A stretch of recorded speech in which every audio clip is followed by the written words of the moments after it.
sendiri. Engkau yang mengubah kami. Firman ini menjadikan dari yang tidak ada menjadi ada. Firman yang membuat terang dan gelap dipisahkan. Firman yang sama yang membuat bumi yang telah kacau jadi subur kembali.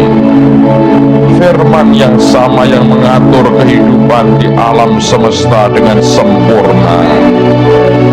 Di hari itu firman yang kami terima, firman yang sama yang jadi daging dalam hidup kami. Biarkan kami anak-anak Tuhan ini mengalami kenyataan firman yang hidup, bukan hanya teori manusia, perkataan kosong manusia, tapi apa yang keluar dari mulut Tuhan kami sendiri, itu yang kami nantikan secara pribadi dalam hidup kami. Hikmat-Mu, wahyu-Mu, dan pengertian-Mu limpahkan dengan kuat Tuhan hari ini. Ubah dan berkati kami, karena kami tahu ini sesuatu yang ilahi akan Engkau sediakan bagi kami, dan kemuliaan hanya bagi Yesus Tuhan, karena semua asalnya daripada-Mu. Di dalam nama Tuhan Yesus semua kita berkata, dengan kemuliaan buat Tuhan kita. Hari-hari ini saya melihat seperti dua sisi atau dua kutub, mungkin lebih tepat, yang sepertinya bergerak bersama-sama. Ada satu sisi di mana anak-anak Tuhan itu mengalami rasa frustrasi yang besar sekali. Saya memperhatikan, saya berhubungan dengan cukup banyak orang, berkomunikasi dengan mereka, dan ada perasaan begitu frustrasi ingin melihat kemana sebetulnya hidupku ini akan pergi dan bergerak ke arah mana. Ada jeritan dari banyak anak Tuhan dan hamba-hamba Tuhan untuk mengenal apa yang Tuhan inginkan, dan supaya mengerti kemana Tuhan akan membawa kita. Beberapa minggu yang lalu saya bertemu dengan beberapa orang, dan baik secara langsung maupun ada yang komunikasi per surat, dan beliau-beliau ini orang-orang yang sudah terlibat dalam pelayanan, dan banyak di antara mereka berkomunikasi, datang, dan sebetulnya seringkali mengejutkan saya sebetulnya, saudara. Beberapa langsung berkata, "Pak, saya punya kelompok begini dan saya ingin bergabung dengan Bapak." Dan ada sebetulnya bahkan gembala sidang sebuah gereja, dan beliau berkata kepada saya, "Kalau Bapak sedia terima saya jadi staf Bapak, saya disuruh apapun saya akan kerjakan. Saya akan resign dari penggembalaan saya akan berhenti dari penggembalaan saya." Saya melihat, mendengar apa yang teman-teman ini katakan, ada perasaan sedih dalam hati saya.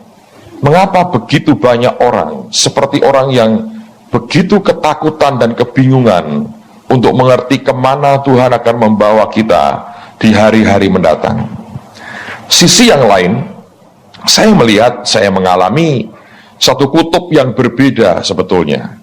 Satu kondisi di mana saya melihat Tuhan begitu jelas, Tuhan begitu clear, begitu baik sekali menyatakan akan kehendaknya, berbicara dengan begitu sangat jelas sekali, memberikan arahan dalam kehidupan, memberi banyak hal yang menurut saya tidak masuk akal. Saya berkata, hari demi hari kami lewati, dan saya bilang, "Tuhan, Engkau begitu luar biasa. Mengapa ada orang dengan begitu gampang berkata, aku mau tinggalkan pelayanan, aku mau tinggalkan pekerjaanmu, aku mau hidup mencoba untuk menenangkan diri." Saya pikir di luar kehendak Tuhan yang sempurna tidak pernah ada ketenangan dalam kehidupan kita, dan menghentikan semua yang kita ada pada hari ini seringkali bukan jawaban yang sebetulnya Anda dan saya butuhkan. Saya mau cerita beberapa pengalaman yang saya alami. Saya harap akan membuat saudara mengerti, kita punya Tuhan yang berbicara. Kita punya Tuhan yang mau menyatakan akan kemuliaannya. Kita punya Tuhan yang mau dan sungguh rindu berkata, "Aku ingin menuntun engkau langkah demi langkah. Karena Musa pernah berkata, yang membedakan aku dan bangsamu ini ya Tuhan dengan bangsa-bangsa yang lain adalah karena Engkau Tuhan berjalan bersama dengan kami. Kita ini beda dengan yang lain karena Dia Tuhan yang Immanuel, Tuhan yang beserta dengan kita, yang Musa katakan berjalan bersama dengan kami. Tapi ini justru bagian yang saya perhatikan pada hari-hari ini sangat kritis sekali. Ada begitu banyak orang terus terang kalau tanya jujur berkata, saya kebingungan Pak, saya tidak tahu apa yang harus saya kerjakan. Dan sepertinya mau mati tidak mau, hidup tidak tahu bagaimana caranya, tergantung di tengah-tengah. Saya melihat dua kutub dalam hari-hari ini yang sangat ekstrim sekali. Ada begitu banyak orang yang begitu kebingungan dan tidak tahu apa yang harus dia lakukan. Ada orang-orang, anak-anak Tuhan yang rasanya semuanya kelihatannya seperti dongeng dan terlalu mudah sebetulnya. Dan timbul pertanyaan ini, kenapa selalu gampang buat Bapak? Kenapa selalu sulit buat yang lain? Saya bilang, anugerah. Ya itu kan jawaban yang biasa Pak. Itu kan tidak menyelesaikan pertanyaan, betulnya jawabannya gimana? Ya saya bilang favor, anugerah. Tapi sebetulnya memang betul ada banyak aspek di belakangnya. Dan itu yang sebetulnya dikejar orang. Karena hari ini begitu banyak orang sedang kebingungan mencari arah, direction untuk hidupnya. Nah, saya mau sharingkan apa yang Tuhan ajarkan. Saya harap ini akan menyiapkan saudara, dan terutama siap-siap karena Tuhan akan buat hal besar dalam hidup kita sekalian. Nah, banyak orang tidak mengerti apa yang saya katakan. Saya bisa memahami, tapi saya mau cerita sedikit. Pada malam sebelum peristiwa 25 Maret di Semarang, waktu kami bertujuh yang melayani itu lagi duduk untuk berdoa, minta Tuhan apa yang Engkau mau. Wi ini ngomong gini, Tuhan ngomong, mulai besok kita ini semua akan naik pangkat. Saya itu nggak pernah ngerti gitu-gitu, saya lagi belajar juga. Saya bilang, hamba naik pangkat kan bukan begini. Kalau hamba naik pangkat makin begini. Ya tak saudara ngerti, kepangkatan hamba itu bukan begini makin begini sebetulnya. Tapi itu sikap hati sebetulnya. Tapi di dalam kerajaan surga memang betul itu. Ada yang dapat 1, dapat 2, dapat 5 talenta. Itu ternyata betul ada jenjang-jenjang tertentu sebetulnya. Dan kemudian dia bergurau, dia ngomong gini, nah ini kalau pangkatnya naik, fasilitasnya bisa naik. Saya saksi saudara ya, ini terjadi minggu lalu. Hari Selasa minggu lalu, saya ke Bandung. Kami ada pertemuan, tidak ada pelayanan, kami doa di rumah Pak Yusak. Hari itu saya dibuat surprise oleh Tuhan.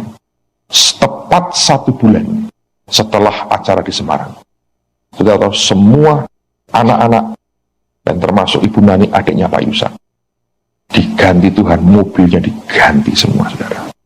Bayangin, itu waktu hari itu beberapa itu terus terang parade mobil di rumahnya Pak Yusak. Dia lihat dari atas dari lotengnya, dia ketawa-ketawa, dan kami ketawa-ketawa di bawah itu. Dalam minggu yang sama, kok bisa saudara? Minggu yang sama. Dan kami tidak janjian. Tadi pagi Pak Yusak baru ngomong sama saya. Kalau aku lihat itu sekarang di garasiku itu, di rumah kan itu garasi sama rumah campur, ya mobilnya kalau nggak ada kebaikan kan masuk ngolong kemana-mana itu. Dia bilang, aku hitung itu 2 miliar ini di garasi saya. Anda bisa ngerti? Yang saya kagum dengan Tuhan, kok bisa dalam minggu yang sama semua. Tentu bosnya naiknya yang paling hebat saudara, anaknya yang paling kecil lah, yang paling mahal. Tapi itu pemberian orang. Nah, saya bisa lihat, heran ya Tuhan ini dalam minggu yang sama. Jadi perkara rohani saudara. Tadi makanya saya berdoa supaya firman jadi daging, sehingga yang kita pelajari ini bukan cuma nambah pengetahuan, tapi harus jadi kenyataan di dalam kehidupan kita. Amen saudara. Ulangan 33.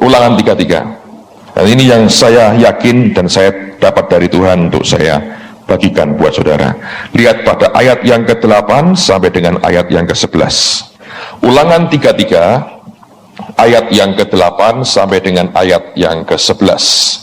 Judulnya berkat Musa kepada suku-suku Israel.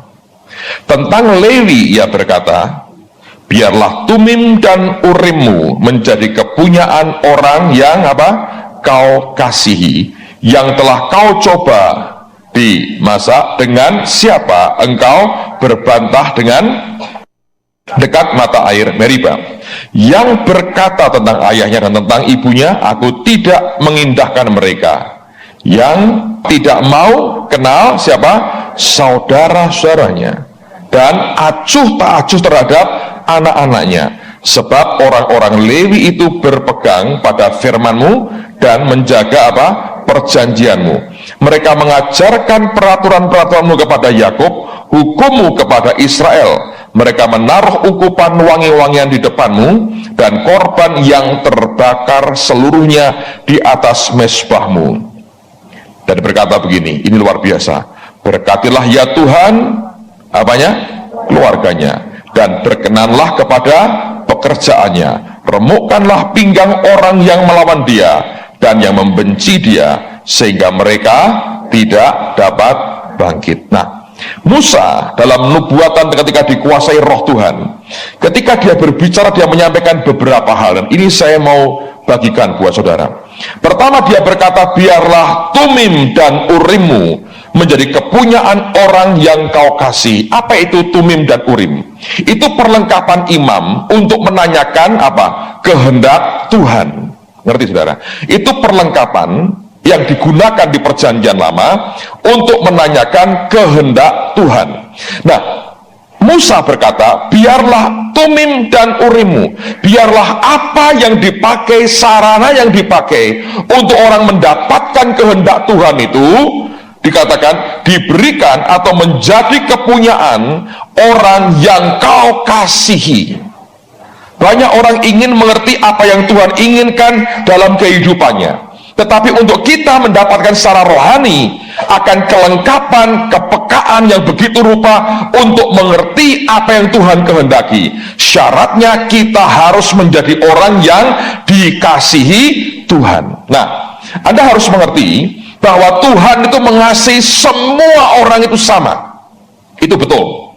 Tetapi saya percaya maksudnya di sini berbeda dengan kasih secara umum. Nah, ada orang berkata, Pak, apakah Tuhan pilih kasih? Kalau kita mau ngomong gamblangnya, ada indikasi ke arah situ. Dalam pengertian begini, bahwa dia mengasihi semua manusia sama, itu iya. Tetapi kemurahan-kemurahan tertentu tidak berlaku untuk semua orang. Itu kenyataan.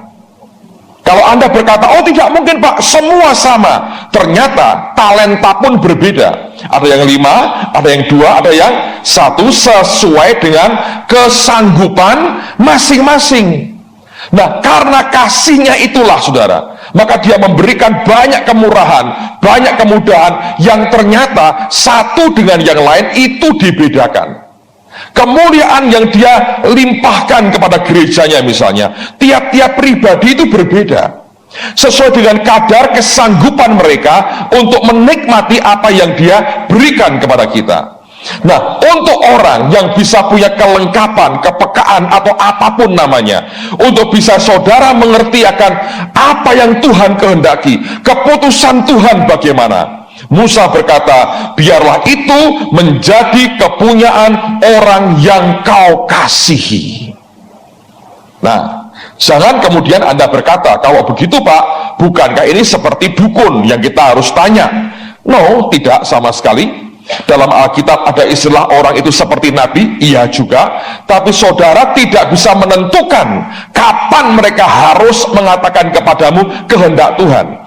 Tapi orang itu sendiri, dia bisa mengerti akan pimpinan Tuhan, tuntunan roh Tuhan yang begitu rupa, kemana arah Tuhan dalam kehidupan mereka. Dan bukankah ini yang dirindukan oleh banyak anak-anak Tuhan? Mengerti apa yang Tuhan inginkan di dalam kehidupan mereka. Dan ternyata Musa ketika diurapi roh Tuhan, dikuasai roh Tuhan, dia berkata itu menjadi kepunyaan orang yang kau kasihi. Nah, sekarang pertanyaannya, siapa orang yang dikasihi oleh Tuhan itu? Semua kita, Pak? Ya, secara umum dia mengasihi semua kita. Dia ingin semua kita diselamatkan. Dia ingin tidak ada yang binasa. Tapi kenyataannya ada kemurahan-kemurahan tertentu yang mengekspresikan kasihnya yang begitu rupa, dan itu diberikan secara berbeda. Ternyata itu ada. Kalau kita mengingkari itu, Anda tidak bisa melihat akan keajaiban Tuhan yang utuh. Nah, sekarang siapa orang yang dimasukkan dengan yang dikasihi Tuhan? Yesus mengungkapkan dalam Yohanes pasal yang ke-14. Injil Yohanes pasal yang ke-14, ayat yang ke-21 sampai dengan ayat yang ke-23. Yohanes 14 ayat 21 sampai 23. Dia berkata, barang siapa memegang perintahku dan melakukannya, dialah yang apa? Mengasihi aku. Lalu dikatakan begini, dan barang siapa mengasihi aku, ia akan dikasihi oleh siapa? Bapakku. Dan aku pun akan mengasihi siapa? Dia, dan akan apa? Menyatakan diriku kepadanya. Ini hebat, saudara. Dia berkata, kalau kamu nurut perintahku, berpegang pada firmanku, kamu menuruti akan kehendakku dan perintahku, kamu orang yang mengasihi aku. Nah, karena engkau mengasihi aku, dia berkata, maka engkau akan dikasihi oleh Bapakku, dan aku pun juga akan mengasihi dia.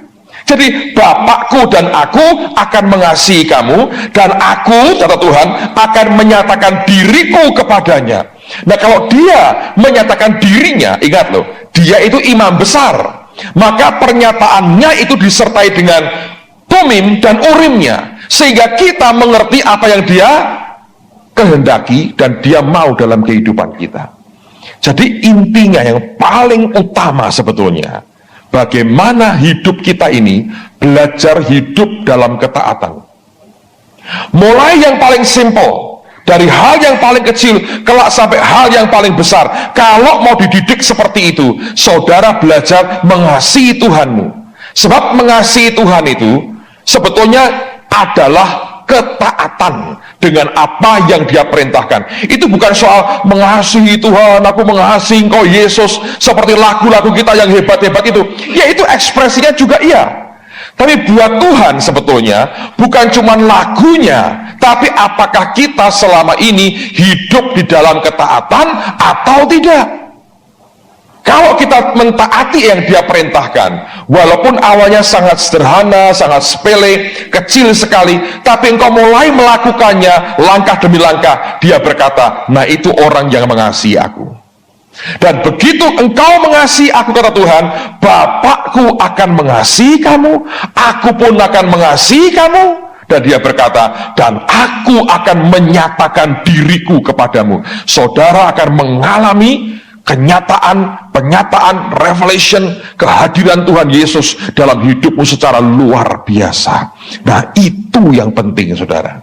Teruskan lagi, ayat berikutnya. Yudas yang bukan Iskariot berkata kepadanya, Tuhan, apakah sebabnya maka engkau hendak menyatakan dirimu kepada kami dan bukan kepada siapa? Dunia. Jawab Yesus, jika seseorang mengasihi aku, ia akan menuruti apa? Firmanku, dan Bapakku akan mengasihi dia, dan kami akan datang kepadanya dan apa? Diam bersama-sama dengan dia. Wah, luar biasa. Bukan hanya Roh Kudus loh, Bapa dan Yesus akan melawat kita. Saya harap akan tiba waktunya di mana kita bisa belajar subjek ini lebih lagi. Tapi ini saya harus saya persempit aja sampai begini. Jadi dia berkata begini, siapa yang mengasihi Tuhan? Yaitu orang yang mentaati apa yang dia perintahkan. Nah, kepada orang seperti itulah dia berkata, Bapa dan aku akan mengasihi dia. Nah, itulah sebetulnya orang akan terima tumim dan urim. Orang bisa mengerti apa yang Tuhan mau dalam hidupnya. Dalam 1 Yohanes pasal yang kelima, mari kita lihat, inilah definisi mengasihi Tuhan. diungkapkan dengan gamblang oleh penulis yang sama. Pasal yang kelima, 1 Yohanes 5 ayat 3 dan ayat yang keempat.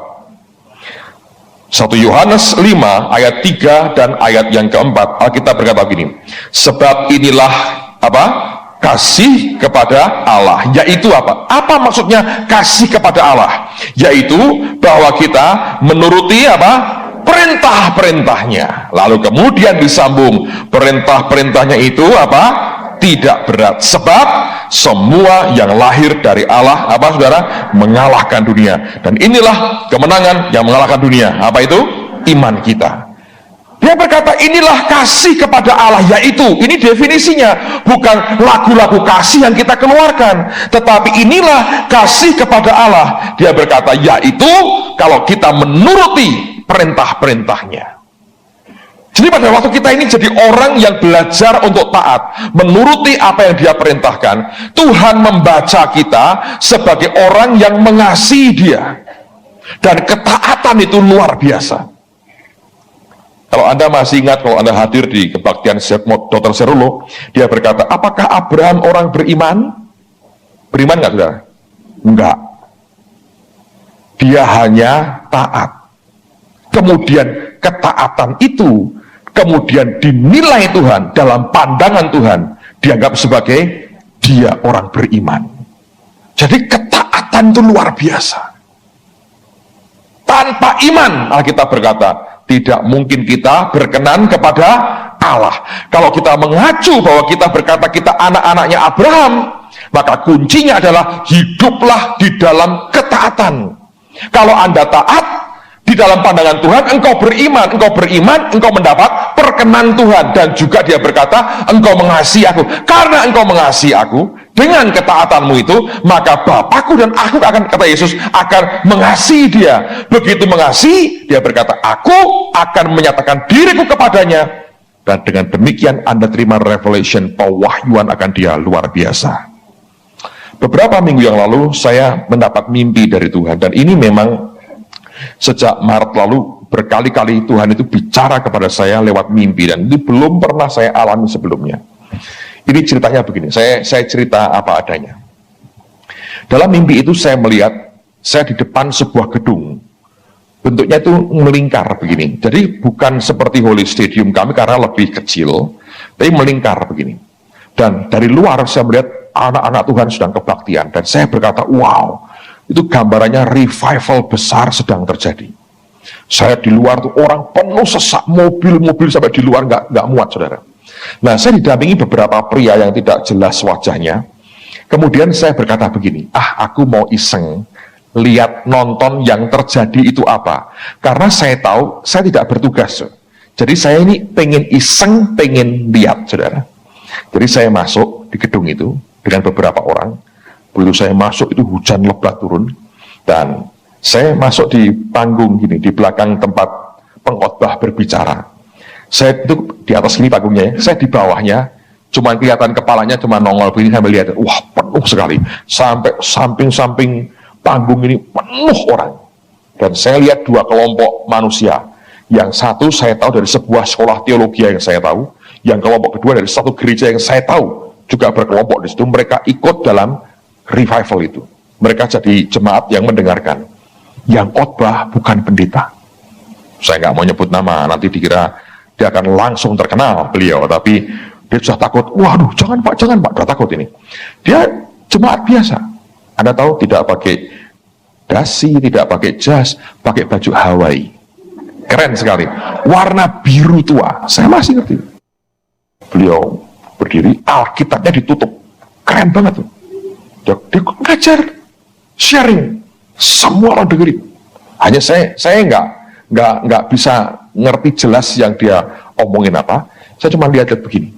Tiba-tiba itu ada sesuatu yang tidak kelihatan, seperti mendorong, mengarahkan saya naik ke panggung. Dan di panggung itu ada dua kursi disediakan.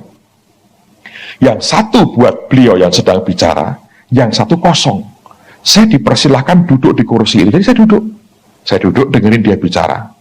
Rupanya sudah selesai waktunya, dia amin, terus kemudian dia ke belakang lihat saya duduk di sebelah saya ngobrol. rupanya itu mikrofon jepitnya ini belum di offin, saudara. Waktu kami ngobrol, seluruh gedung itu dengar obrolan kami.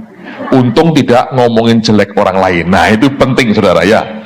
Nah, waktu ngobrol ada hal-hal yang membuat kami ini geli ketawa, kami mensyukuri apa yang Tuhan kerjakan. Jadi ngobrol sambil rileks, sambil sukacita dengan lihat apa yang Tuhan kerjakan. Dan dua kelompok yang saya lihat tadi itu, kenapa saya lihat? Karena mereka itu sebetulnya bergurau sendiri, saudara. Mereka asik bergurau sendiri. Nah, waktu kami ngobrol ada hal yang lucu, semua ketawa, dua kelompok ini ngikut ketawa, cuma bukan karena dengar omongan kami, karena mereka sudah nahan ketawa lama. Jadi mereka nimbrung gitu loh, Anda ngerti? Terus saya bilang, loh Tuhan, kok mereka bergurau sendiri? Ya memang ada yang begitu. Nggak apa-apa, nanti aku juga bergurau dengan mereka. Hati-hati tuh saudara ya. Kalau Tuhan bergurau dengan Anda tuh gini bentuknya. Ada berkat, besok kamu akan dapat 1 miliar. Sampai besoknya nggak jadi, itu berguraunya Tuhan, saudara. Besok lagi mungkin 2 miliar. Anda sudah siap? Ya Tuhan, tidak jadi. Loh kenapa? Kan bergurau kita. Saudara mau bergurau dengan Tuhan? Silahkan. Kalau hidupmu itu hanya bergurau begitu terus, dia berkata, saya juga bisa bergurau. Anda pernah ngerti Tuhan kalau perang kadang-kadang bergurau?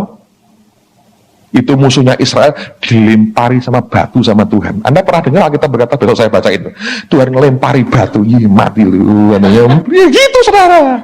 Makanya jangan suka bergurau, ya toh.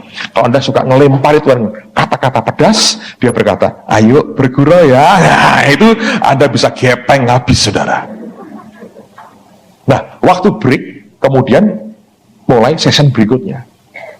Saya tahu ada yang mimpin pujian, dan dia song leader di gereja kami.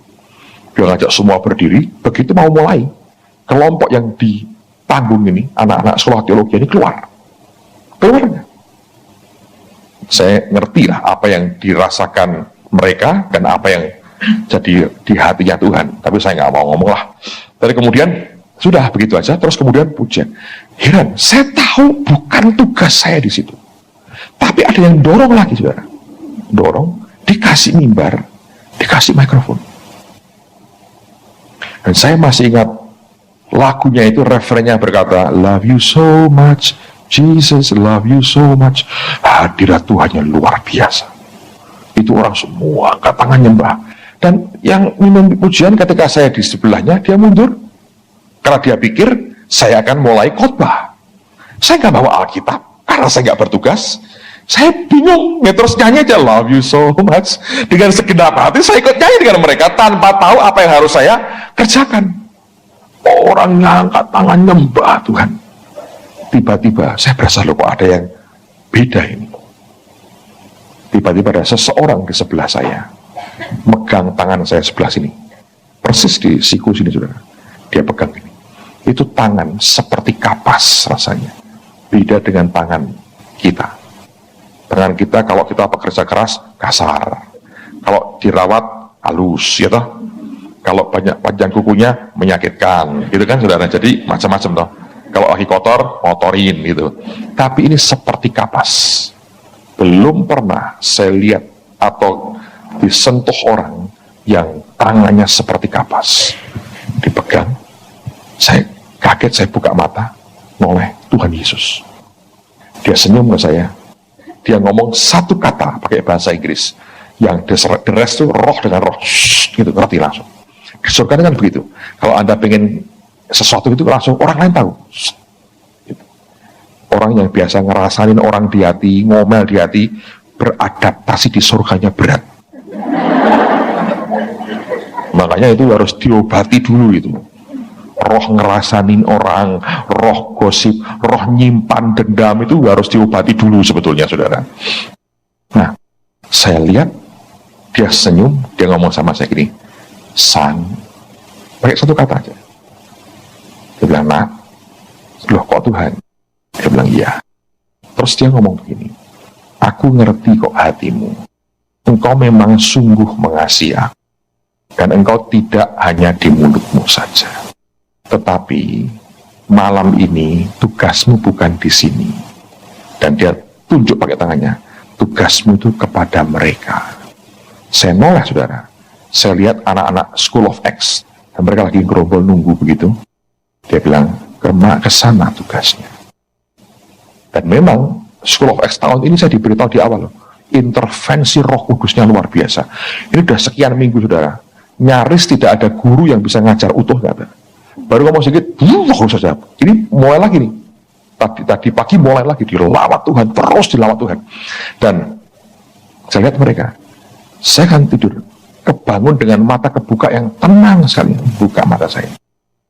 Dan pagi itu saya masih ingat, saya cerita ke mereka dilawat Tuhan luar biasa. Akan tiba waktunya, kalau kamu datang ke sebuah tempat atau kebaktian, kamu selalu akan disodori mimbar dan mikrofon.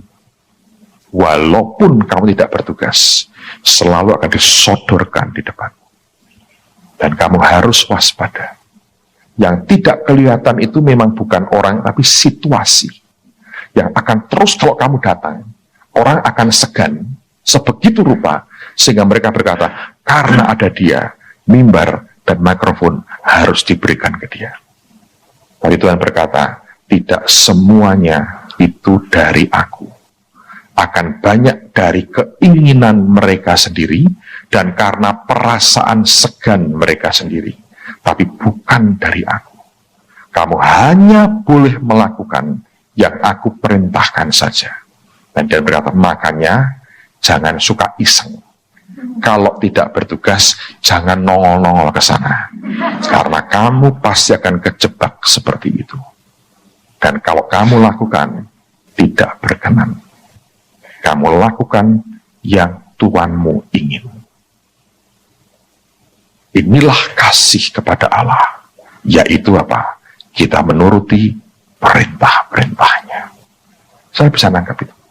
Dan kalau itu merupakan ciri hidup kita, saudara, yang luar biasa adalah itu awalnya, that is the beginning. Kalau itu merupakan habit kita, terus dia berkata, kamu mengasihi aku. Karena engkau mengasihi aku mengasihi, Bapa mengasihi. Dan aku akan menyatakan diriku kepadanya. Dan itu yang Musa katakan, kiranya Tumim dan Urimmu itu menjadi milik orang yang kau kasihi.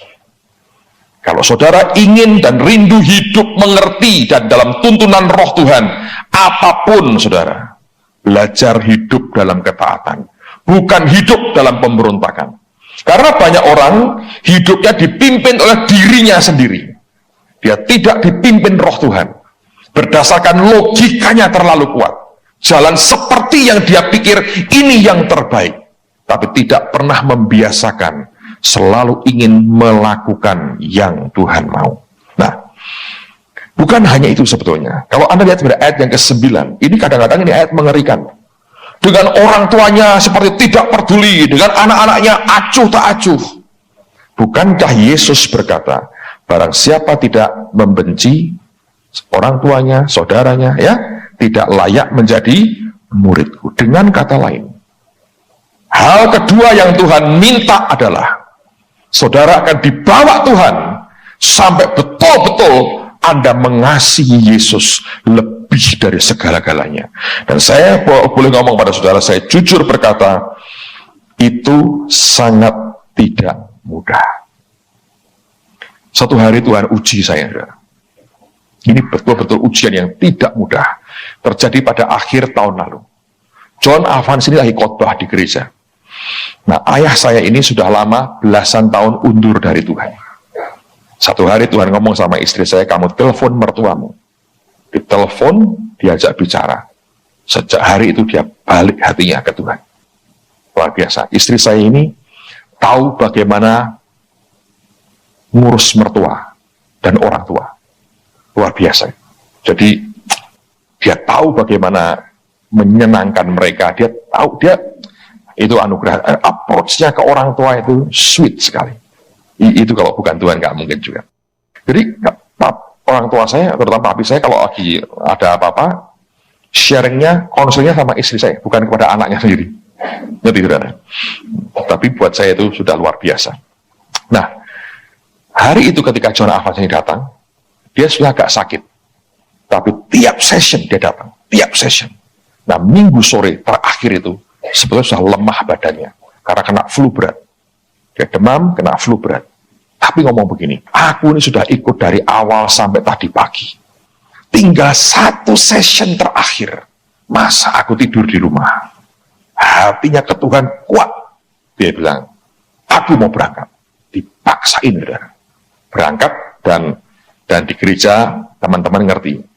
Jadi keluarga saya, orang tua, mertua saya, semua kan di kebaktian di tempat saya. Dan mereka mendukung sekali. Nah, teman-teman ngerti, saya tidak pernah minta itu. Teman-teman tahu itu selalu mereka diresepin tempat yang bagus buat mereka. Jadi selalu ada tempat khusus buat keluarga kami, orang tua kami. Dan itu bagus sekali sebetulnya. Dan kemudian mereka taruh di baris kedua karena tidak pernah mau di baris pertama. Dia bilang, di kedua sajalah. Mertua saya juga bilang, di kedua saja. Tidak mau yang pertama. Kena kamera terus katanya. Jadi segan liatin kamera itu. Nah, pada waktu itu, John selesai. Menjelang dia selesai. Ketika dia mau penutup, saudara, ada yang heboh di dekat di mana papi saya duduk. Nah, duduknya di sebelah seorang om yang usianya sudah 80 sekian. Ayah dari teman saya. Dan istri dari om ini baru saya meninggal. Jadi ketika heboh begitu, anaknya kaget, dikira ayahnya kenapa-kenapa. Ternyata Anda tahu, papi saya pingsan. Pucet, putih. Pingsan. Dan detik saya lihat dia pingsan, John berkata, memberikan mic-nya ke saya. Pastor, dia berikan mic-nya ke saya. Sekian detik itu, saudara, tidak mudah. Apa yang harus Anda buat? Di depanmu itu ayahmu pingsan. Mikrofon diserahkan. Sepersekian detik lah harusnya itu. Apakah saya turun ke bawah, lompat tolong ayah saya? Atau saya harus doa melanjutkan apa yang John Evans ini suruh saya lakukan? Ayo. Saya bilang jujur kepada saudara. Tidak mudah. Tidak mudah. Saya orang yang respect dengan orang-orang tua. Jadi, buat saya itu bukan hal yang mudah. Itu dilema sekali. Saya bilang, Tuhan Roh Kudus, aku mesti kemana? Turun atau ke John? Dan Tuhan diam aja. Ternyata itu ujian. Dan detik itu seperti kayak begini. Siapa yang kau kasih lebih? Langsung saya lari ke mimbar. Tetap saya pegang mic-nya. Saya ajak mereka berdiri nyembah Tuhan. Istri saya lari ke bawah. Karena teman-teman semua sudah care. Beberapa jemaat dokter langsung ambil dengan bawa, kami ada sedia kursi roda, bawa ke rumah sakit. Gak apa-apa, sampai rumah sakit, tenang-tenang. Mau disuruh nginep, buat apa? Dia bilang, aku sudah baik kok, mau pulang aja. Pulang ya. Dan Tuhan berkata, kamu lulus hari. Saya bilang, Tuhan, ini kan ujian yang tidak masuk akal. Kan mesti hormatilah ayahmu dan ibumu. Tapi Tuhan berkata, siapa yang paling kamu kasihi, yang kamu paling utamakan. Dan secara nalar manusia kita, nggak masuk akal. Tapi saya lakukan bukan dengan hati bersorak-sorai, saudara. Anda harus ngerti, berat di hati saya. Tapi seringkali memang Tuhan akan menguji kita begitu. Dan saya tidak berkata, wah, kalau Anda memang tipe orang kurang ajar sama orang tua, nah kebetulan ini, ya orang Farisi, ya orang Farisi gini, saya kasih perpuluhan, berarti tidak usah ngurusi orang tua dong. Kikir. Bukan. Tapi ada saat-saat di titik level tertentu, tiba-tiba itu akan muncul di depan kita. Dan saya jujur berkata kepada saudara, tidak mudah. Kalau Anda bilang, oh gampang Pak buat saya, tidak akan diuji seperti itu, saudara, percayalah. Karena engkau harus bertobat dari mengabaikan orang tuamu. Tapi kalau justru Anda cintanya dengan orang tua itu luar biasa, ada waktunya dia berkata, orang tua atau aku. Tidak mudah, saudara. Jujur saya berkata, sangat-sangat tidak mudah. Tapi itu yang ada pada Lewi, orang yang punya Tumim dan Urim. Kalau Anda baca berikutnya, indah sekali. Dia berkata, mereka itu orang yang menjalankan peraturan, mengajarkan firman, tapi sambil mengajarkan firman, membakarakan wangi-wangian di hadapan Tuhan dan memberikan akan korban yang terbakar seluruhnya. Orang yang punya integritas. Kalau harus dibakar seluruhnya, ya bakar seluruhnya. Enggak terus diambil sebagian. Wah, ini kayak Tony Roma sini ya, gua ambil sebagian. Nah. Tapi kalau harus dibakar seluruhnya, bakar seluruhnya. Orang-orang ini punya integritas. Nah, saya mau percepat saudara, supaya kita bisa ambil semuanya. Tapi yang luar biasa, ada di ayat yang ke-11, dikatakan, berkatilah ya Tuhan kekuatannya. Dan apa? Berkenanlah kepada dua-duanya. Tidak boleh dipisahkan. Bahkan sebetulnya yang paling penting adalah bagaimana kita bisa hidup dalam perkenan Tuhan. Lalu berkatnya otomatis akan menyertai. Saya kenal 3 hamba Tuhan. Saya mau cerita tanpa nyebut nama. Kecuali yang terakhir Anda pun sudah tahu.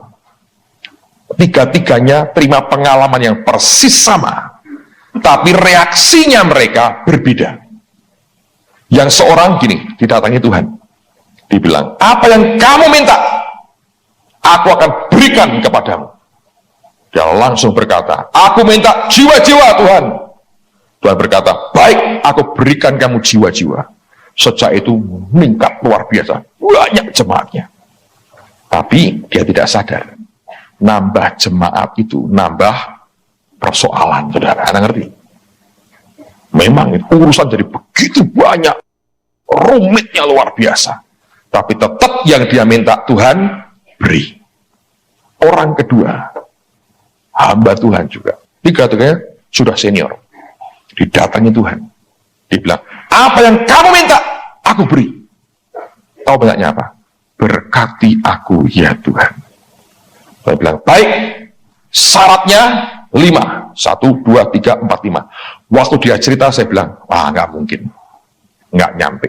Pasti nggak nyampe. Atau 5 atau 6 saya lupa. Atau 8, 11 atau berapa saya nggak tahu lah. Pokoknya syaratnya ini. Tidak nyampe. Tidak mungkin genepi itu.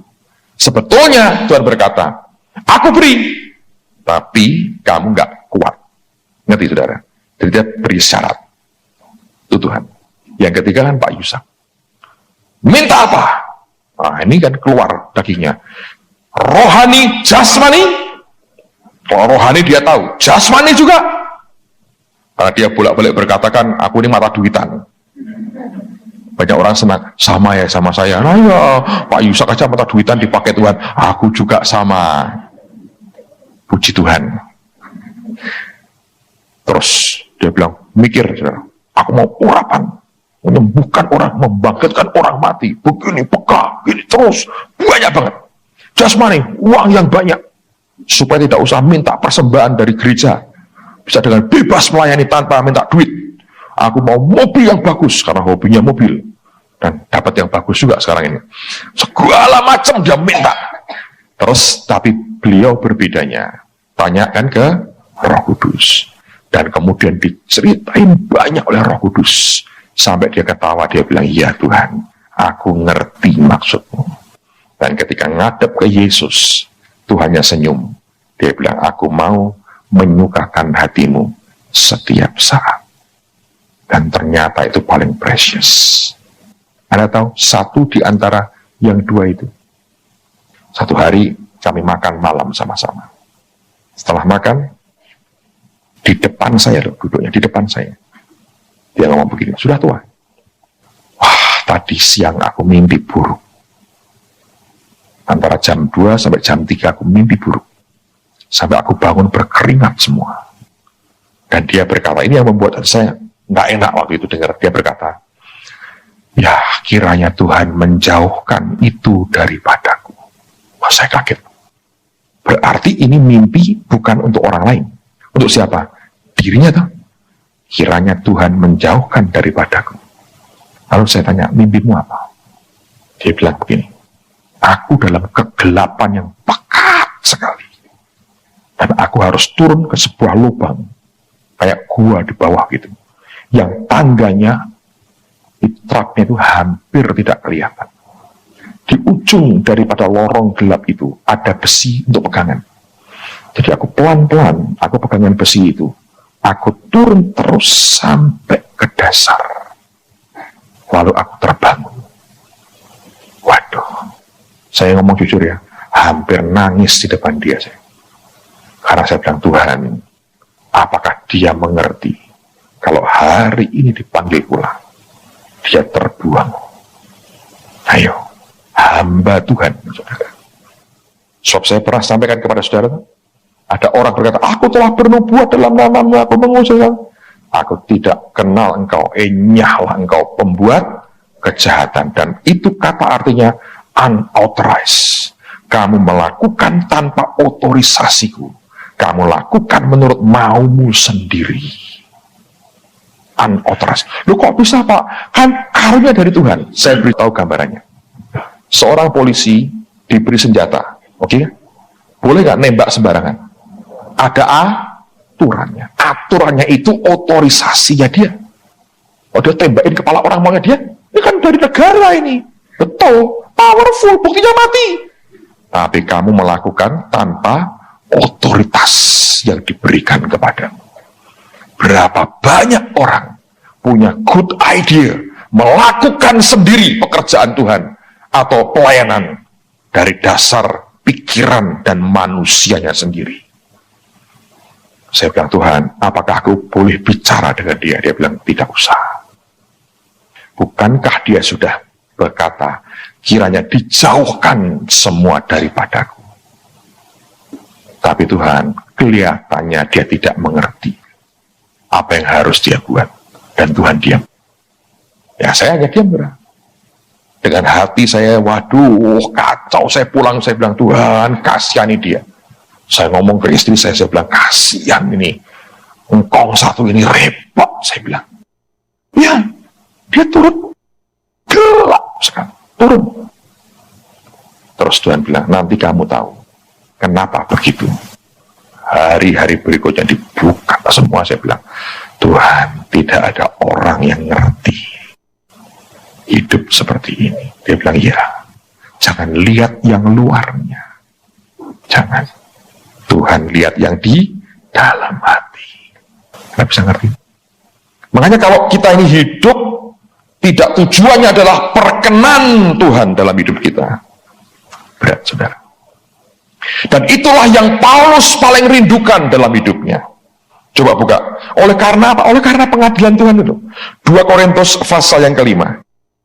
2 Korintus pasal yang kelima. Ayat yang ke-9 dan ayat yang ke-10.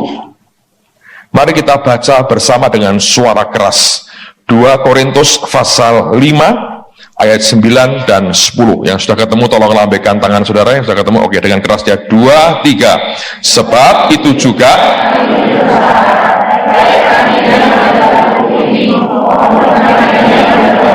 supaya kami berkenan kepadanya. Sebab ini kita semua apa? Supaya sesuai baik ataupun.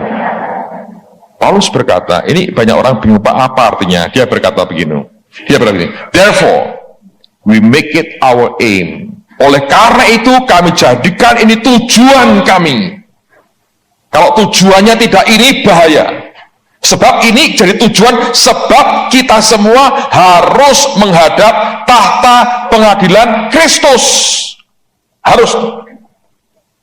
Dan karena pengadilan itu kelak, dia berkata, oleh karena itu kami menjadikannya ini sebagai tujuan kami. This is our aim. Dia berkata, whether presence or absence. Apakah aku ini hadir di antara kamu atau aku sendirian tanpa di tengah-tengah jemaat? Dia berkata, to be well pleasing for him. Untuk menjadikan hidupku ini begitu berkenan, menyukakan dia. Ini aim, tujuan kami. Nah, berapa gelintir orang yang tujuannya itu menyukakan, menyenangkan hati Tuhan? Ayo. Semua orang punya cita-cita. Coba pertanyaannya, itu cita-cita dari mana? Dari manusia kita atau dari dia? Saya cerita buat saudara, ini tidak masalah karena dengan yang bersangkutan sudah saya ceritakan dan dia bisa mengerti. Masalah di Semarang itu sorenya kami di kota lain dengan teman saya hamba Tuhan.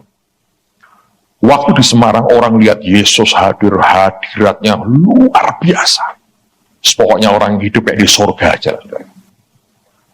Lalu kemudian sorenya kami ke kota itu. Ini saya cerita. Duduk kami beberapa orang, saudara saya hamba-hamba Tuhan tidak ikut, hanya kami beberapa orang. Waktu doa. Pak Yusak ngomong begini, wah ini tidak seperti tadi pagi, ini beda. Ini Yesus tidak akan hadir sendiri seperti tadi pagi. Ini Roh Kudus memang yang datang. Yaduh, ini beda.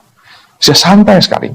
Dia bilang, ya karena Tuhan tidak datang, aku makan dulu. Dia ambil roti, dia makan. Enak sekali, dia santai banget. Tadi pagi tidak berani, Tuhan mau datang, aku tidak berani. Nah, setelah selesai baru aku makan. Ini kan Tuanku tidak datang. Memang Roh Kudus sih, tapi tidak sengeri kalau Tuhan datang sendiri. Yang ada santai ngobrol-ngobrol. Dan memang betul, semua berjalan sangat berbeda. Nah, setelah acara itu selesai, saya diajari Tuhan. Saya nggak tanya, Tuhan mengapa beda? Enggak, saya nggak. Dia berkata begini, kamu bisa mengerti nggak perbedaannya? Saya bilang, apa Tuhan? Bedanya begini, kenapa bisa begitu berbeda? Sebab kamu menginginkan Yesus Tuhan. Hambaku itu ingin api. Dia pengen revival, dia pengen api. Api manifestasi dari kehadiran Roh Kudus. Tapi itu adalah karunia, pekerjaan, bukan pribadi Yesusnya. Itu saja membuat perbedaan luar biasa. Loh Pak, apa salah mengingini Roh Kudus? Tidak. Tapi Anda harus mengerti, Roh Kudus tahu tugasnya membawa kita, menghadapkan kita. Jadi apa? Mempelainya Yesus. Kalau Anda hanya ingini dia, apalagi cuman karunianya, pekerjaannya, hasil kehadirannya, jiwa-jiwalah gereja meledak, terjadi kegerakan, itu kan pekerjaan roh. Baik, nggak ada salahnya. Tapi berapa banyak yang ngerti, mengingini dia, dan menyenangkan hatinya, itu yang paling utama dia inginkan. Kalau kita menyukakan hatinya, semuanya otomatis. Carilah dahulu kerajaan Allah dan kebenarannya, maka semuanya akan apa? Ditambahkan. Orang cari tambahannya. Beli rumah, dapat bonus handphone. Berapa? 10 miliar. Gua bayar. Ini 10 miliar. Mana handphonenya? Rumahnya buat kamu. Bodoh gak? Itu seperti itu. Bonusnya terus dicari.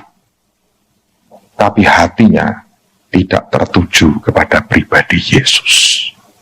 Nah ini aja berbeda. Jauh bedanya saudara. Jauh. Amen. Ayat terakhir. Pertanyaannya begini, Pak, dari mana saya harus memulainya? Ini kan rumit begini, ini dari mana saya mesti memulainya? Well, murid-murid juga mengajukan pertanyaan yang sama. Mari lihat Yohanes pasal yang ke-6. Ayat 28 dan 29. Yohanes 6, 28, 29. Lalu kata mereka kepadanya, apakah yang harus kami perbuat supaya kami mengerjakan pekerjaan yang dikehendaki Allah? Artinya ada banyak pekerjaan lain yang Tuhan tidak kehendaki. Setiap kita kan punya tugas berbeda-beda. Nah ini Anda harus mengerti. Ayat berikutnya. Jawab Yesus kepada mereka, inilah pekerjaan yang dikehendaki Allah, yaitu hendaklah kamu percaya kepada Dia yang telah diutus. Jadi mulainya dengan apa? Percaya. Dengan percaya. Dia suruh apa? Percaya. Nggak usah ribut, buat rapat dulu, kemudian panitia, anggarannya berapa, nggak usah. Dia ngomong, percaya. Tentu hal teknis akan diatur belakangan. Tapi sikap hati kita percaya. Kemarin mungkin saya sudah cerita, saya lupa saya cerita belum. Satu hari saya ngobrol sama anak saya, baru hari Minggu kemarin, hari Minggu. Saya lagi rebahan gitu, anak saya ngikut di sebelah saya. Lucu, anak saya yang laki itu lucu. Semua modelnya bapaknya ditiru. Saya naik mobil yang Tuhan baru kasih, saya cobain ini seminggu ini, saya coba sendiri. Belum saya, sekarang sopirnya pegang, tapi dulu awalnya saya sendiri. Kita ada tempat untuk letakin tangan loh. Karena matic saudara, saya pakai tangan satu, sudah saya begini. Saya bilang sama istri saya, enak nih sambil ngalamun bisa nih. Kalau sambil ngobrol dengan Tuhan, sambil lihat visi-visi baru bisa nih. Dia nggak saya gitu, gantian, dia taruh gitu. Istri saya ketawa dia. Terus ngomong gini, Sam, jangan ditiru luarnya. Dalamnya papahmu itu loh ditiru. Dia diam-diam, dia ketawa-ketawa aja. Nah, waktu rebahan dengan saya godain dia. Hidup tuh enak ya Sam, luar biasa dengan Tuhan. Nggak punya duit, mau beli mobil, dapat. Nggak jadi utang aku, saya berkata. Nggak utang ini, kontan ini. Terus saya berkata, itu kan mobilnya di depan dan kaca sampingnya memang nggak ada kaca filmnya. Langsung dengar itu teman saya bilang, Pak, masuk ini tempat yang paling bagus Pak. Saya bayar. Saya bilang, mau masang kaca film aja? Nggak boleh bayar, saya bilang. Kemarin ke Solo, sayang kamu tahu, Papa ambil batik bagus, saudara. Harganya tapi bagus juga. Tapi aku tanya Tuhan dulu, saudara. Nggak main-main loh. Tuhan, aku kepengen, boleh nggak? Ambil aja, saya bilang. Nggak bawa duit, loh. Ternyata itu anak Tuhan yang senimannya, saudara. Anak Tuhan. Luar biasa, lahir baru. Terus dia bilang sama istri saya, ya Bu, kalau nggak ada kontan, ya Ibu transfer aja. Saya bilang, Pak, batiknya Bapak kirim. Oh, nggak usah, Ibu bawa aja. Saya bilang, Bapak nggak takut saya bawa kabur? Dia ketawa, dia bilang, orang datang berani ke tempat saya harus percaya dia. Kalau dia berani datang ke sini, saya harus berani percaya. Bawa aja, saya sering kok Bu begitu. Selama ini nggak pernah ada masalah. Terus dia tanya nama. Dan waktu istri saya sebut nama itu dia kaget. Pak Pendeta ya? Rupanya dia orang Kristen, saudara. Dapat diskon saya. Tapi saya beri dia lebih mahal. Saya mau diajak foto bersama. Itu punya nilai jual loh, saudara. Serius. Saya beritahu ya, saya ini sering, saya harap dia tulus lah, saya ini sering tapi mencoba dimanfaatkan orang. Anda tahu caranya? Kalau ada orang punya bisnis baru, produknya itu diberikan ke saya, Pak, ini buat Bapak. Terus di luar bilang, Pak Petrus aja yang pakai. Tapi nggak paruan, kalau dapat untung saya nggak dapat bagian itu. Jadi saya dapat diskon menerima dia, tapi saya beri dia lebih banyak. Nah, foto bersama. Belakangan saya tahu dia punya album orang-orang yang pernah ke sana, ditunjukin semua. Lah, saya bilang, gua masuk di situ dah. Saya ngomong sama anak saya, tapi heran, saya bawa pulang batiknya. Sabtu malam, teman saya orang Solo yang nganterin ke sana, telepon istri saya. Gak usah transfer, Tuhan suruh saya yang bayar. Beneran? Saya bilang, bener ini? Bener. Saya bilang, enaknya saya beli baju batik bahannya 4 juta, mau bayar? Gak boleh lagi. Enak juga ya hidup begini, saya bilang itu. Terus saya ngelirik ke saya begini, ya, Papa orang yang dipilih Tuhan. Terus saya bilang, lo kamu gak dipilih? Ya dipilih juga, kan kok gak gitu ya saya? Kok gak ada orang ngasih duit ya? Katanya gitu. Terus saya coba ngomong ke dia, semaksimal saya bisa. Dari kecil anak-anak tak ajarin, kamu mesti bergaul sama Tuhan, ngobrol dengan Tuhan, bicara dengan Tuhan. Nanti kamu ngerti, Tuhan itu luar biasa. Amen, saudara.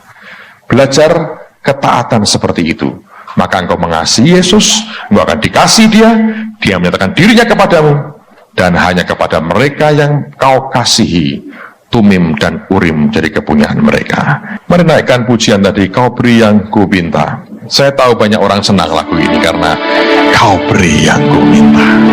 Tapi harus minta sesuai dengan apa yang Roh Kudus arahkan dalam hidup kita. Karena tidak selalu Lalu Anda berkata, kau beri yang kupinta.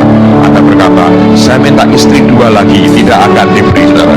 Setan mungkin membawa Anda untuk mencapai itu, tapi tidak dengan Tuhan. Mari angkat tangan sama-sama.